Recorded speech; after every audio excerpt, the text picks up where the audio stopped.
నమస్తే DCN news కి స్వాగతం. నా పేరు నీలిమ. ముందుగా ముఖ్యాంశాలు.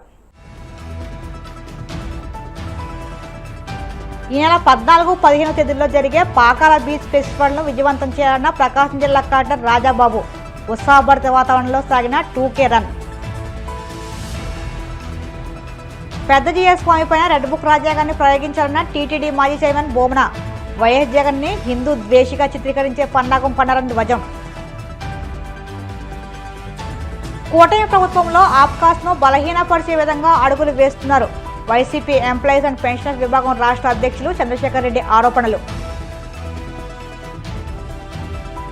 తిరుమల శ్రీవారిని దర్శించుకున్న పలువురు సినీ రాజకీయ ప్రముఖులు. ఆలయ మద్దతుతో స్వాగతం పలికిన అధికారులు. పాకాల బీచ్లో జరిగే బీచ్ ఫెస్టివల్ కు ప్రజలందరూ హాజరై విజయవంతం చేయాలని ప్రకాశం జిల్లా కలెక్టర్ రాజాబాబు పిలుపునిచ్చారు. ఈ నెల 14-15 తేదీలో జరగనున్న పాకాల బీచ్ ఫెస్టివల్ పై అవగాహన కల్పించేందుకు నిర్వహించిన 2K రన్ అత్యంత ఉత్సాహభరిత వాతావరణంలో జరిగింది.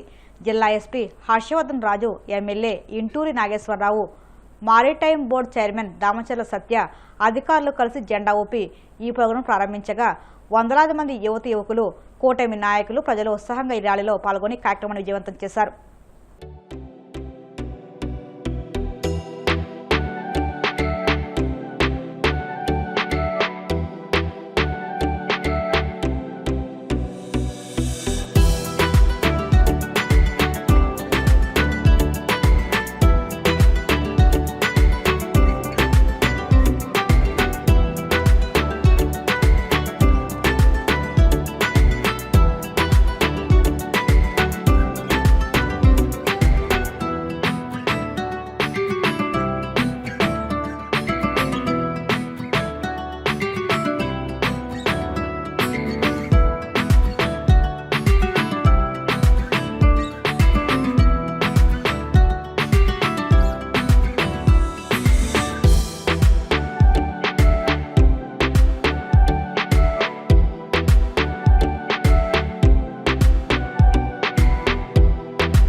ఈ నెల 14-15 తారీఖులో ఉమ్మడి ప్రకాశం జిల్లా పాకాలలో ఒక బీచ్ ఫెస్టివల్ చేస్తున్నాము.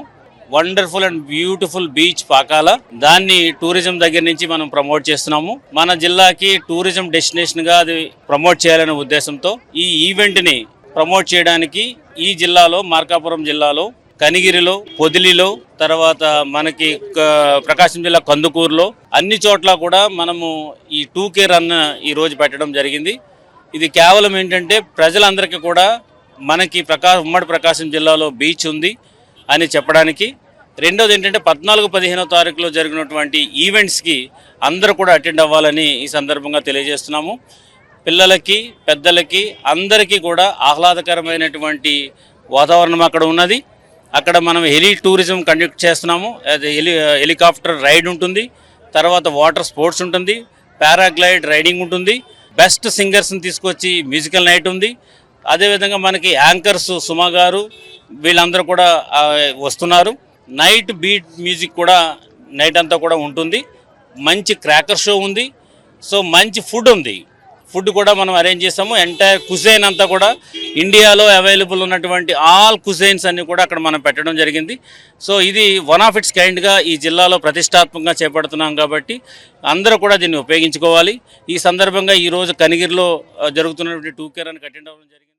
చంద్రబాబు నాయుడు గారి ఆలోచనతో ఏదైతే టూరిజం డెవలప్ చేయాలో, టూరిజం ఆంధ్రప్రదేశ్ టూరిజం ఇంటర్నేషనల్ డెస్టినీగా తయారు చేయాలనుకుంటున్నారు. దానిలో భాగంగా పాకల బీచ్ని ప్రమోట్ చేస్తున్నారు. గౌరవ కలెక్టర్ గారు కూడా ప్రత్యేక చర్యలు చొరవ తీసుకొని ఈ బీచ్ ఫెస్టివల్స్ నిర్వహిస్తున్నారు. అందుకు మన మారిటైమ్ బోర్డు చైర్మన్ మన దామచర్ల సత్యనారాయణ, అదేవిధంగా మన టూరిజం కార్పొరేషన్ అందరూ కలిసి కూడా దీన్ని అభివృద్ధి ముందుకు తీసుకెళ్తున్నాం. ప్రత్యేకించి ఈరోజు ఈ ప్రమోషన్ యాక్టివిటీలో భాగంగా కనిగిరి శాసనసభ్యులు గౌరవనీయులు మన డాక్టర్ ఉగ్ర నరసింహారెడ్డి గారు చాలా బ్రహ్మాండంగా ఈ కార్యక్రమం నిర్వహించారు. ఇది 14-15 తేదీల్లో జరిగేటువంటి బీచ్ ఫెస్టివల్కి పెద్ద ప్రమోషను. ఇక్కడి నుంచే మన విజయం ఆరంభమవుతుంది. మా ప్రజలు కూడా ఆ రోజు ఉచిత బస్సులు చక్కగా అక్కడ అరేంజ్మెంట్స్ అన్ని కూడా మమ్మల్ని చూసుకుంటామని చెప్పారు. సో మా కనిగిరి ప్రజలకు ఇది మంచి అవకాశం. రాబో రోజుల్లో ఈ విధంగా టూరిజం అభివృద్ధి చెందితేనే రాష్ట్రంగా దేశంగానే అభివృద్ధి చెందుతున్న ఉద్దేశంతో దీన్ని ప్రమోట్ చేసిన పెద్దలందరికీ పేరు పేరు ధన్యవాదాలు. పెద్ద జిఆర్ స్వామి కూడా రెడ్ బుక్ రాజ్యాంగ వేధింపులకు బలైపోయాడని టీటీడీ చైర్మన్ ఈఓ మరో అధికారి కలిసి 3 గంటల పాటు ఆయన్ని ఒత్తిడికి గురిచేసి లేఖ రాయించారని టీటీడీ మాజీ చైర్మన్ బోమన కరుణాకర్ రెడ్డి ఆగ్రహం వ్యక్తం చేశారు. తిరుపతిలోని తన నివాసంలో ఆయన మీడియాతో మాట్లాడుతూ లడ్డూలో జంతువుల కొవ్వు కలిసిందని చంద్రబాబు, పవన్ కళ్యాణ్ ఆలయ ఈవోలు ఆరోపణలు చేసినప్పుడు స్పందించిన పెద్ద జిఆర్ సిబిఐ సిట్ ఛార్జ్షీట్లో జంతువుల కొవ్వు కలవలేదని నిర్ధారించిన తర్వాత లేఖ రాయడం ఏంటని ప్రశ్నించారు. తెలుగు రాయడమే రాని పెద్ద జిఆర్ స్వామితో తెలుగులో లేఖ రాయించి సంతకం తీసుకోవడంపై ఆయన అనుమానాలు వ్యక్తం చేశారు. జగన్ని హిందూ ద్వేషిగా చిత్రీకరించేందుకు చంద్రబాబు రాజకీయ క్రీడలో భాగస్వాములై వంత పాడుతున్న వారంతా రాబోయే రోజుల్లో మూల్యం చెల్లించుకుంటారని హెచ్చరించారు. పరమ పూజ్యులు పరివ్రాజకాచార్యులు నరరూప నారాయణులు శ్రీ శ్రీ శ్రీ శటగోప రామానుజ పెద్దజీయర్ స్వామివారి దివ్య సముఖానికి నా బహిరంగ విన్నపమిది. స్వామివారు రాత్రి ఒక లేఖ విడుదల చేశారు. వెంకటేశ్వర స్వామి ఆలయ సాంప్రదాయాలకు సంస్కృతికి భిన్నంగా మొట్టమొదటిసారిగా పెద్దజీయర్ స్వామివారి చేతనే లేఖ బహిరంగ లేఖ రాయించిన ఈ లేఖ బలవంతంగా క్షుద్ర రాజకీయ హోమంలో పెద్దజీయర్ మఠాన్ని సమిధగా వాడుకోవటానికి ముఖ్యమంత్రి చంద్రబాబు నాయుడు గారు తన తాబేదారు అయినటువంటి పాలక మండలి అధ్యక్షుడు బిఆర్ నాయుడు గారు, అలాగే పదవి కోసమని వెంపర్లాడి ప్రాకులాడి ఎగ్జిక్యూటివ్ ఆఫీసర్గా వచ్చిన ముద్దాడ రవిచంద్ర గారు, వీళ్ళ ఇద్దరి కుట్రలో వీళ్ళు బొక్కసం ఇన్ఛార్జ్ అయినటువంటి ఒక అవినీతిపరుడైన అధికారి గురురాజ్ ని పంపించి దాదాపు 2 గంటల పాటు పెద్దజీయర్ స్వామిని తీవ్రంగా ఒత్తిడి చేసి ఆందోళనకు గురి చేసి ఆయన మీద బలవంతంగా ఆయన చేత ఆ లేఖను వ్రాయించినారని మాకు తెలిసినటువంటి సమాచారం. పెద్దజీయర్ గారి నేతృత్వంలోనే ఆగస్టు 24వ తారీఖున 2024 ఆగస్టు 24వ తారీఖున కొండ మీద బంగారు బావి దగ్గర అంటే గుడి లోపల శాంతి హోమాన్ని నిర్వహించి ఆలయ సంప్రోక్షణ గావించి ఆగమ పండితుల సహకారం సూచనలతో ఆలయ అర్చకుల చేత ఈ హోమాన్ని నిర్వహించినారు. ఎందుకు అని అంటే ఇక మీదట ఏ తప్పులు జరగవని, జరిగిన తప్పులకు ప్రాయశ్చిత్తంగా ఈ మహాసంప్రోక్షణ చేస్తున్నామని, ఇక నుంచి లడ్డూ ప్రసాదాలు నైవేద్యాలకు ఎలాంటి దోషాలు ఉండవని భక్తులు సంతోషంగా స్వీకరించవచ్చునని సాక్షాత్తు ఈఓ శ్యామలరావు గారు తన ఇద్దరు ఐఏఎస్ అధికారులైన కుడి ఎడమలు వెంకయ్య చౌదరి గారు మరియు వీరబ్రహ్మం గారులతో కలిసి పత్రికా సమావేశం ఏర్పాటు చేసి ఉదయం 6 గంటల నుంచి 10 గంటల వరకు ఋత్వికులు వాస్తు శుద్ధి కుంభయాల సంప్రోక్షణ నిర్వహించారు అని అన్నారు. ఈ శాంతి హోమం ద్వారా భక్తులు లడ్డూ ప్రసాదం మరియు నైవేద్యం నాణ్యతపై తమకున్న భయాలను మరియు అపోహలను పక్కన పెట్టవచ్చును అన్నారు. ఈ కార్యక్రమంలో ప్రధాన అర్చకులు వేణుగోపాలస్వామి, ఆగమ సలహాదారు మోహనాగంగాచార్యులు, యాగశాలలో సంకల్పం, విశ్వక్సేన ఆరాధన, పుణ్యాహవచనం, వాస్తు హోమం, కుంభ ప్రతిష్ట, పంచగవ్య ఆరాధన తదితర వైదిక కార్యక్రమాలు నిర్వహించినట్లుగా తెలిపినారు. రాష్ట్రంలో అవుట్ సోర్సింగ్ ఉద్యోగాలన్నింటినీ అధికార పార్టీ అనుయాయులకు కట్టబెట్టేందుకు కుట్ర జరుగుతుందని వైసీపీ ఎంప్లాయీస్ అండ్ పెన్షనర్స్ విభాగం రాష్ట్ర అధ్యక్షుడు నలమా చంద్రశేఖర్ రెడ్డి ఆరోపించారు. తాడేపల్లిలోని పార్టీ కేంద్ర కార్యాలయంలో ఆయన మీడియాతో మాట్లాడుతూ ప్రభుత్వం తీసుకొచ్చిన జీవో నంబర్ 12 ద్వారా మళ్లీ దళారీ వ్యవస్థను ప్రోత్సహించే ప్రయత్నం జరుగుతుందని మండిపడ్డారు. గతంలో అవుట్ సోర్సింగ్ ఉద్యోగాల శ్రమ దోపిడీని అరికట్టేందుకు జగన్మోహన్ రెడ్డి ప్రభుత్వం ఆప్కాస్ వ్యవస్థను తీసుకొచ్చిందని, దీని ద్వారా 1,00,000 మందికి పైగా చిరుద్యోగులకు రక్షణ లభించిందని తెలిపారు.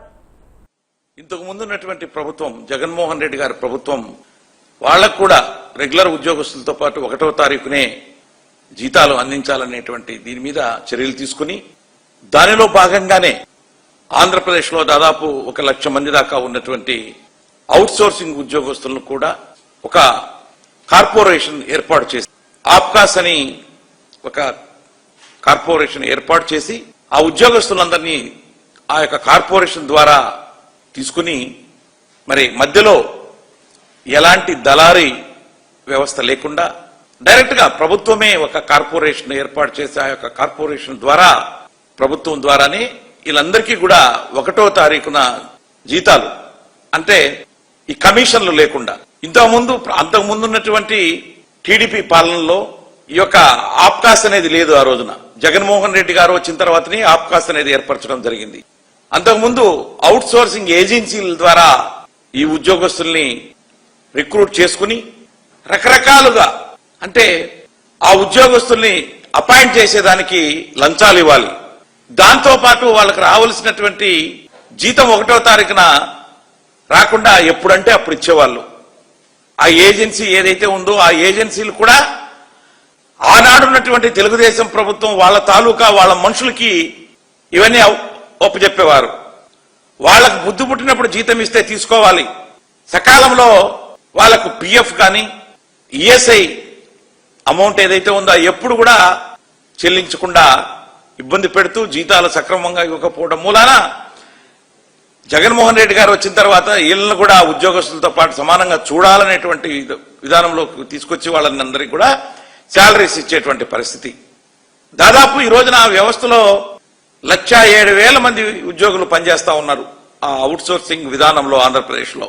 అయితే ఈ రోజున్నటువంటి కూటమి ప్రభుత్వం రాగానే ఈ ఆప్కాస్ను రద్దు చేసి, ఏదైతే అంతకుముందు టీడీపీ గవర్నమెంట్ ఉన్నటువంటి టైంలో ఏజెన్సీస్ ద్వారా ఈ యొక్క ఉద్యోగస్తుల్ని తీసుకునేవారో ఆ సిస్టంలోకి తీసుకెళ్లాలని ప్రభుత్వం చేశారు. ప్రభుత్వం చేసినప్పుడు ఉద్యోగులందరిలో కూడా తీవ్రమైనటువంటి వ్యతిరేకత రావడం జరిగింది. మాకు సకాలంలో శాలరీస్ రాక ఎంతో ఇబ్బంది పడేవాళ్ళం, ఈ రోజున మేము శాలరీస్ తీసుకుంటున్నాం, దానిని మళ్ళా ఆ యొక్క ఏదైతే కమిషన్ల కోసము దళారీ వ్యవస్థకు మళ్ళా ఇవ్వాలని చూస్తే ఒప్పుకోమని చెప్పేసి ఈ వ్యవస్థలో పనిచేస్తున్నటువంటి ఉద్యోగస్తులంతా కూడా దాన్ని వ్యతిరేకించి రోడ్ల మీదకి రావడం జరిగింది. ఆ నేపథ్యంలో ఒక అడుగు ఈ కూటమి ప్రభుత్వం వెనకంజ వేసి కొద్ది కాలం టైం పాస్ చేసింది. అయితే లోపల ఈ మధ్య కాలంలో మొన్న డిసెంబరు మాసంలో సమగ్ర శిక్ష అనేటువంటి విభాగంలో దాదాపు ఒక 1095 పోస్టులు నోటిఫై చేయడం జరిగింది. చేసిన తర్వాత దాన్ని చేస్తే ఆప్కాస్ ద్వారా తీసుకోవాలి వాళ్ళని. అయితే చాలా అప్లికేషన్లు రావడం జరిగింది ఈ రోజునటువంటి అన్ఎంప్లాయ్మెంట్ లో ఏ పోస్ట్ పడ్డా కూడా చాలా మంది అప్లై చేస్తున్నారు. ఆ నేపథ్యంలో చాలా అప్లికేషన్స్ వస్తే అవన్నీ కూడా పక్కన పడేసి అసలు ఆ సిస్టమ్ లోనే వద్దు అని చెప్పేసి ఈ రోజున ఒక 500 పోస్టులకి ఏజెన్సీస్ కి ఇస్తున్నారు. అవుట్ సోర్సింగ్ ఏజెన్సీస్ కంటే ఏదైతే ఇంతకు ముందు చేసేవాళ్ళో వాళ్ళు అప్పుడు ఆ సిస్టమ్ లేక తీసుకెళ్లి ఎవరైతే దళారీ వ్యవస్థ ఉందో ఆ దళారీ వ్యవస్థ వాళ్ళ తొత్తులుగా ఉన్నటువంటి వాళ్ళ మనుషులుగా ఉన్నటువంటి వ్యక్తులు ఎవరైతే ఉన్నారో వాళ్ళకిస్తే వాళ్ళు బాగోగులు చూడాలనేటువంటి ఉద్దేశంగా ఈ రోజు ఉన్నటువంటి ప్రభుత్వం మరలా ఆ యొక్క వ్యవస్థని ఉద్యోగుల యొక్క నోరు కొట్టి వాళ్ళని ఎంకరేజ్ చేస్తున్నటువంటి పరిస్థితి చూస్తా ఉన్నాం ఈ రోజున. ఇప్పుడు కాసేపు ప్రకటనలు.